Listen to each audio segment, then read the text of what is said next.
High views వెనకాల attach చేస్తాను కదా, అది 2017లో నేను గ్రూప్ 1 మెయిన్స్ రాసేటప్పుడు హాల్ టికెట్ డౌన్లోడ్ చేసుకోగానే మీడియం ఆఫ్ ఎగ్జామినేషన్ వచ్చేసి నేను పెట్టిన తెలుగు, బట్ ఇంగ్లీష్ అని వచ్చింది. దానికి సంబంధించి ఏపీఎస్ఎల్తో మాట్లాడుతున్నప్పుడు అప్పుడు మాత్రమే నేను ఈ నెట్ యూజ్ చేయడం జరిగింది. వాట్సాప్ ఆల్మోస్ట్ పక్కన పెట్టేశా. సీరియస్ మీరు నమ్ముతారు లేదా? ఐ స్వేర్ వాట్సాప్ ఆల్మోస్ట్ నేను డిలీట్ అంటే ఎలా అంటే ఆ వాట్సాప్ యాప్ తీసేసా, ఫేస్బుక్ యాప్ తీసేసా. ఓన్లీ పేపర్, నా దగ్గర ఉన్న బుక్స్, హాల్ టికెట్ కోసం అండ్ ఈ ఏపీఎస్ఓలతో మాట్లాడటం కోసం మాత్రం నేను నెట్ యూజ్ చేశాను 2017లో. ఏపీ 24/7 ఛానల్ పెట్టారు కదా, నేను హైదరాబాద్ నుంచి వచ్చి ఆ ఛానల్లో చేస్తూ దెన్ మన విజయవాడలో దాన్ని ఏమంటారు, రమేష్ హాస్పిటల్ దగ్గర సర్కిల్ ఉండేది కదా, అక్కడ అన్నమాట మెక్డోవెల్స్ ఏదో ఉండే, ఆ పక్కనే రూమ్స్ తీసుకొని ఉన్నా. ఓకే, ప్రిపేర్ అవుతూ ఉండేవాడిని. అరౌండ్ ఎగ్జామ్, ఇంకా మెయిన్స్ ఎగ్జామ్ ఒక 3 నెలలు ఉందనంగా నేను ఇంకా అన్ని పక్కన పెట్టేశా. 2 నెలలు ఉంది అనంగా నీకు ఆల్మోస్ట్ అసలు ఏ లోకం లేదు, నా లోకం నాదే అన్నట్టుకున్నా. ఇంకెప్పుడన్నా విజయవాడలో మా అక్క ఫోన్ చేసి మాట్లాడేవాళ్ళు, మా ఫ్రెండ్స్ ఎప్పుడన్నా మాట్లాడేవాళ్ళు, అంతే. ఇలా కదండి నిజమైనటువంటి డెడికేషన్ ఎగ్జామ్ ప్రిపేర్ అవ్వటం అంటే. ఈ డిఎస్సికి సంబంధించి నిజంగా ప్రిపేర్ అవుతున్న వాళ్ళు నెట్ జోలికి రావట్లా, ప్రిపేర్ అవుతూ ఉన్నారు, వాళ్ళ పన్నెండు వాళ్ళు చూసుకుంటూ ఉన్నారు.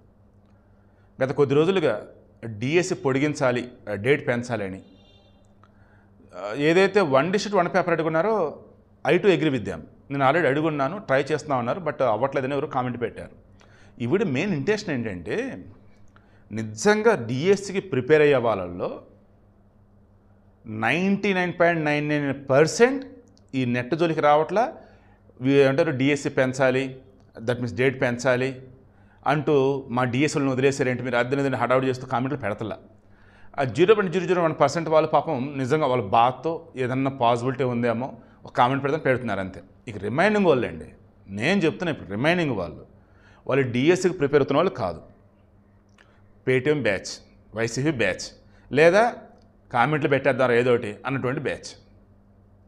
ఎందుకు ఇంత మూర్ఖంగా ఉంటున్నారు అసలు మీరు నాకు అర్థం కావట్లేదు. ఆల్రెడీ పెట్టాల్సిన ఎఫర్ట్స్ అన్నీ పెట్టున్నామా జర్నలిస్టుల సైడ్ నుంచి, అంటే నేను ఒక్కనే పెట్టిన నాకు తెలిసి. దాన్ని టెట్ పెట్టాలని చెప్పి సుప్రీంకోర్టు దాకా వెళ్ళారు, అది ఇప్పుడు అవ్వదని చెప్పింది. గవర్నమెంట్ ఆల్రెడీ క్లారిటీ ఇచ్చింది, నవంబర్లో సిలబస్ ఇచ్చాం, ఎనీ టైం డిఎస్సి పెడతామని చెప్పాం. ఫిబ్రవరిలో ముఖ్యమంత్రి చంద్రబాబు చెప్పారు, ఏది అకాడమిక్ స్టడీలకు డిఎస్సి కంప్లీట్ చేస్తామని చెప్పి. నేను అదే వీడియో కూడా ఇచ్చాను. ఇంత క్లారిటీగా వాళ్ళు ఉన్నారు, మేమున్నాము. దెన్ డిఎస్సికి ప్రిపేర్ అవుతున్న వాళ్ళు లేరంటే వాళ్ళు కూడా క్లారిటీతోనే ఉన్నారు. కేవలం కొద్ది మంది మాత్రం నిజంగా పేద బడుగు బలహీన వర్గాల వాళ్ళు పాపం ఆ పూట కష్టపడి తప్ప ఇల్లు గడవని వాళ్ళు అంటారు. నిజంగా పాపం వాళ్ళైతే మాత్రం నోటిఫికేషన్ ఇచ్చాక ప్రిపేర్ అవుదాంలే అన్నట్టుగా వాళ్ళు ఉన్నారు. అది తప్పండి వాస్తవానికి. నేను ఆ గ్రూప్ 1కి సంబంధించి ప్రిలిమ్స్ అప్పుడు కానీ మెయిన్స్ అప్పుడు కానీ, మెయిన్స్ అప్పుడైతే 3 నెలలు గ్యాప్ తీసేసుకున్నాను అసలు ఇంకేది వద్దని. ఆ ప్రిలిమ్స్ అప్పుడు కూడా న్యూస్ ఛానల్స్లో చేస్తూనే ప్రిపేర్ అవుతూ ఉండేవాడిని. మెయిన్స్ అనగానే దానికి ముందు కూడా ప్రిపేర్ అవుతూనే ఉన్నాను. ఏ రకంగా నా పని నేను చేసుకుంటేనే రోజుకు 2 గంటలు 3 గంటలు కేటాయిస్తూ. ఇదంతా ఎందుకు చెప్పాను ఇప్పుడు? ప్రభుత్వం సైడ్ నుంచి వాళ్ళు పెట్టాల్సిన ఎఫర్ట్స్ వాళ్ళు పెట్టారు, మన సైడ్ నుంచి మనం పెట్టాల్సిన ఎఫర్ట్స్ మనం పెట్టినప్పుడు మరలా వాళ్ళని అడగాల్సిన అవసరం ఉండదు, డేట్ పెంచండి అని చెప్పేసి. ఈ సిబిఎస్ఈ వాళ్ళ విషయంలో కానీ, లాంగ్వేజ్ విషయానికి సంబంధించి, ఏజ్కి సంబంధించి, తర్వాత 1:1 పేపర్కి సంబంధించి మనం అడగాల్సిన మొత్తం అడుగున్నాం, వాళ్ళు చెప్పాల్సిన కూడా చెప్పినారు. బట్ 1:1 పేపర్ ఖచ్చితంగా పెట్టాలని రిక్వెస్ట్ చేస్తూ ఉన్నా. వీలైతే ఆ జిల్లాలో గనక ఆ రోజు గనక సిస్టమ్స్ అవైలబుల్ లేవు, ల్యాబ్ అంటే కంప్యూటర్ ల్యాబ్లు వేరే డిస్ట్రిక్ట్ని అలాట్ చేయండి. సో ఇప్పుడు విషయం ఏంటి, ఈ వీడియోకి సంబంధించి ఇవన్నీ ఎందుకు చెప్పున్నా నేను, thumbnailకి దీనికి సంబంధం లేదంటారా, టైటిల్లో పెడతాలే. తేజస్విని అని చెప్పేసి అసలు వీడియోకి వస్తుంది. తేజస్విని అని చెప్పేసి మన బాపట్ల జిల్లా కొల్లూరులో చదువుతుంది, జడ్పీ పాఠశాలలో, జిల్లా పరిషత్ పాఠశాల. వాళ్ళ నాన్న నార్మల్ కూలీని అని చూసుకున్న వ్యక్తి. అమ్మాయిని చక్కగా చదివించారు, అద్భుతంగా చదివిద్ది. మొన్న 10th రిజల్ట్ రాగానే 5 సబ్జెక్టుల్లో 90కి పైగా మార్కులు వచ్చాయి. ఒక సబ్జెక్టు సోషల్లో 23 మార్కులు వచ్చాయి. ఆ స్కూల్ స్టాఫ్ షాక్ అయ్యారు. నేను ఇంటర్మీడియట్ ఫస్ట్ ఇయర్లో మ్యాథ్స్ 1B పోయింది, కెమిస్ట్రీ పోయింది. ఎందుకంటే నా 10th వరకు Telugu medium, intermediate English medium, మన వల్ల అవ్వాల. అండ్ మ్యాథ్స్ నేను మా హై స్కూల్ టాపర్, బట్ ఇక్కడ వచ్చేసి 1Bలో వచ్చేసి మొత్తం థియరమ్స్ అంటే మన వల్ల కాలేదు. దట్టు అక్కడ తెలియక ఇంగ్లీష్ అయ్యా కష్టమైపోయింది. దెన్ మా ఫ్యాకల్టీ వచ్చేసి వాళ్ళు నమ్మలా. నేను వస్తే ఏం చెప్పారు, ఇన్స్టెంట్ రాస్తున్నాను, ఇన్స్టెంట్ ఏంటి సప్లిమెంట్ రాసుకుంటున్నా అన్న. నువ్వు సప్లిమెంటరీ ఏంటి ఆగు నువ్వు అని చెప్పేసి వాళ్ళు లోపలికి స్టాఫ్ రూమ్లోకి వెళ్ళి మొత్తం చెక్ చేసి అప్పుడు బయటకు వచ్చి నిజమేనయ్యా నీకెలా పోయిందన్నారు. ఇంగ్లీష్ మీడియం కదా సార్ కొంచెం ఇబ్బంది పడ్డాలి అన్న. అప్పుడు మా పక్కన కేవీఎస్ అని ఉంటారు సార్ ఈ వీడియో మీ దాకా వస్తే లేదో చూడండి. మా కేవీఎస్ గారు మ్యాథ్స్ ఆయన రేయ్ నాకు అర్థమైందిరా, నువ్వు ఎప్పుడైతే మ్యాథ్స్ని ప్రాక్టీస్ చేయకుండా వినటం ఓన్లీ చూస్తూ ఉన్నావో నేను అప్పుడే అనుకున్నారా ఏది అయిద్దని, బట్ పోయిందిరా బాధ. ఇప్పటికన్నా మ్యాథ్స్ ప్రాక్టీస్ చేయాలని చెప్పేవాడు ఆయన. అప్పుడు కుదురుగా మ్యాథ్స్ ప్రాక్టీస్ చేయడం మొదలెట్ట, లేదంటే క్వశ్చన్స్ ఎలాగ చదువుతానో మ్యాథ్స్ కూడా అలా చూసుకుంటూ పోయేవాడిని అంతే. సో విషయం ఏంటి ఇప్పుడు నేను చెప్పేది, ఆ రోజు వాళ్ళు నమ్మలా నాకు పోయిందంటే, వాళ్ళు చూసుకొని అది నిజంగా అది వీడికి పోయింది కదా అనుకున్నారు. నేను ఇక అప్పుడు రీకౌంటింగ్ రీవాల్యుయేషన్ ఇవన్నీ కాదులే కానీ ఇన్స్టెంట్ రాయరా బాబు అంటే ఇన్స్టెంట్ రాసేసారు. లక్కీలు అయిపోయింది. విషయం ఏంటి ఇప్పుడు ఇక్కడ కూడా ఈఎంఐ స్టాఫ్ కూడా ఏమ్మా బాగా రాశానండి 90 అబోవ్ వస్తాయని చెప్పింది. దెన్ రీవాల్యుయేషన్ పెట్టమ్మా అన్నారు. రీవాల్యుయేషన్ రీకౌంటింగ్ మొన్న 20వ తారీఖు లోపే ఈ త్రిబుల్ ఉన్నాయి కదా, నూజివీడు, ఇడుపులపాయ, ఒంగోలు, శ్రీకాకుళం సమ ఎక్కడ ఉండే ఏపీలో 4-5 ఉన్నాయి. వాడికి ఏంటంటే 10th క్లాసులో ప్రభుత్వ పాఠశాలలో చదివిన పిల్లలు ఎవరైతే ఉన్నారో వాళ్ళకు వచ్చిన మెరిట్ బేస్ మీద మాత్రం ఇక్కడ వాళ్ళకి సీట్ అలాట్ చేస్తారు. ఓకేనా.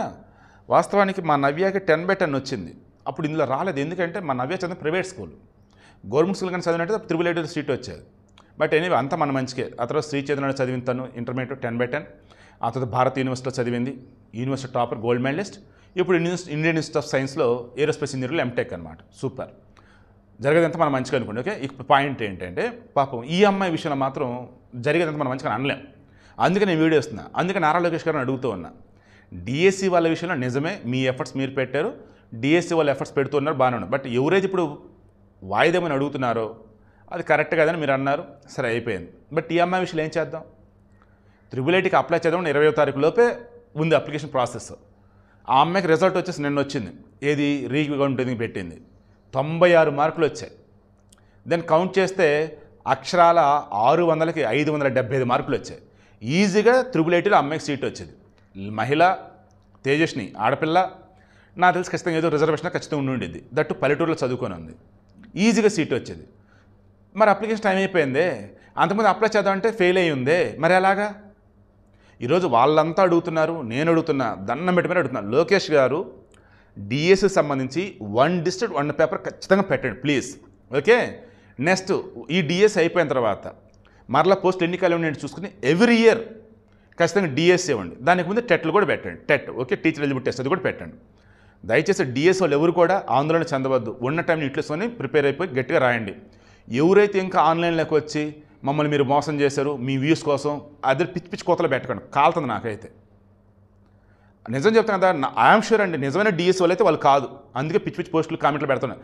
వెళ్ళి చదువుకుంటారా సామె అంటే వచ్చేటి కామెంట్లు పెడుతుంటే ఏమనాలి? సో ఇక వాళ్ళ విషయంలో వచ్చేసి ప్రభుత్వం కరెక్ట్ అని ఇప్పుడు అనిపిస్తుంది నాకు. బట్ 1 డిస్ట్రిక్ట్ 1 పేపర్ విషయంలో మాత్రం ప్లీజ్ సార్ ఆలోచించి అడిగేయండి. అది కమింగ్ టు తేజస్విని, లోకేష్ గారు ఖచ్చితంగా మీ దృష్టికి వస్తుంది. ఇది నేను వీడియో పెడుతున్నాను, ఖచ్చితంగా మీ సర్కిల్లో ఉన్న మీ టీంలో ఖచ్చితంగా ఇది చూస్తారు, మీ దగ్గర ఫార్వర్డ్ చేస్తారని కోరుకుంటున్నాం. ఈ తేజస్వినికి న్యాయం చేయండి. ఏం న్యాయం చేస్తారు? త్రిబుల్ ఆమెకు సీట్ ఇప్పించండి. తప్పిదం ఎవరిది? మన వ్యవస్థ తప్పిదం, మన సిస్టమ్ తప్పిదం. 96 మార్కులు వచ్చిన అమ్మాయికి 23 మార్కులు ఏంటండి? అసలు ఎంత దారుణం, అసలు ఎంత ఘోరం అండి. అసలు పేదింటి అమ్మాయి అండి, త్రిబుల్ సీట్ వస్తే బ్రహ్మాండంగా చదువుకుని ఎదిగిద్దండి. వాళ్ళ కుటుంబ సభ్యులంతా ఈ అమ్మాయి మీద ఆశ పెట్టుకున్నారండి. అటువంటి అమ్మాయిని ఫెయిల్ చేసింది ఎవరండి? మన సిస్టమ్ కాదా? మరలా 96 మార్కులు వచ్చాయని చెప్పింది ఎవరు? మన సిస్టమ్ కాదా? ఏంటి అసలు ఎంత ఘోరం ఏంటి, ఎంత దారుణం ఏంటి? కొంతమంది పిచ్చోళ్ళ అమాయకులు ఏకంగా ఆత్మహత్య చేసుకుంటా పోతా ఉన్నారు. కనీసం వెయిట్ చేయటమో వాళ్ళ మీద నమ్మకం చేసి ఆవుదామని ట్రై చేయడమో ఇది కూడా చేయట్లా. సో దండం పెట్టి మరి చెప్తున్నారు లోకేష్ గారు, సిన్సియర్ రిక్వెస్ట్ అండి ప్లీజ్ తేజస్వినికి త్రిబుల్ సీట్ ఇప్పించండి. ఎందుకంటే ఇది మనం తప్పిదం, మన ప్రభుత్వం చేసినటువంటి భయంకరమైన మిస్టేక్ వల్ల ఆ అమ్మాయి లైఫ్ మాత్రం డిస్టర్బ్ కావద్దు. అండ్ డిఎస్సి వాళ్ళు ప్లీజ్ తమ్ముళ్ళు, అన్నలు, అక్కలు, చెల్లెళ్ళు, మీరు ఈ సోషల్ మీడియాని జోలికి రాకుండా ఉన్న కొద్ది రోజులైనా మనస్ఫూర్తిగా ప్రశాంతంగా ప్రిపేర్ అవ్వండి, జాబ్ కొట్టండి. మొదట పెట్టింది హాల్ టికెట్ కోసం మొత్తం వెతికా, హాల్ టికెట్ నాకు దొరకలా. సరే గ్రూప్ 1 సంబంధించి నేను మెయిన్స్ రాసింది ఏదైనా దొరికిద్దని చూసి చివరికి అది దొరికింది, నాకు మెయిల్లో దొరికింది, అది పెట్టాను. ఎందుకంటే నేను ఎలా ప్రిపేర్ అయ్యాను ఏంటనేది మనం మీకు ఎక్స్ప్లెయిన్ చేశాను. ఇప్పుడు కూడా ఎందుకు చెప్తున్నాను, దానికి ప్రిపేర్ అవుతున్నప్పుడు అసలు సోషల్ మీడియా జోలికి పోలేదురా బాబు అని.